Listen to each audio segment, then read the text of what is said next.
மதுரை பெருங்குடியில் 6 பேர் கொண்ட கும்பல் வெட்டி சாய்த்ததில் ஒருவர் பலியான சம்பவம் அதிர்ச்சியை ஏற்படுத்தியிருக்கிறது. கூடுதல் விவரங்களை செய்தியாளர் சத்யகுமார் வழங்க கேட்கலாம். சத்யகுமார், வணக்கம். இந்த சம்பவம் தொடர்பாக முதற்கட்ட விசாரணையில் என்னென்ன தகவல் கிடைத்திருக்கிறது?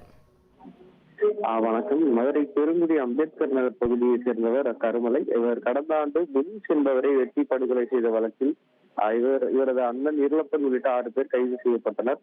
கொலை வழக்கு தண்டனை ஆயுள் காலங்கள் முடிந்தவுடன் இந்த பகுதியிலிருந்து மதுரை கீரத்துறை பகுதியில் குடிபெயர்ந்து வசித்து வந்துள்ளார். இந்த நிலையில் நேற்று அவரது தாய்மாமன் பிறந்தநாள் கொண்டாட்டத்தில் பங்கேற்பதற்காக பெருங்குடி அம்பேத்கர் பகுதிக்கு இரவு நேரத்தில் கருமலை இரவு முழுவதும் தங்கியுள்ளார்.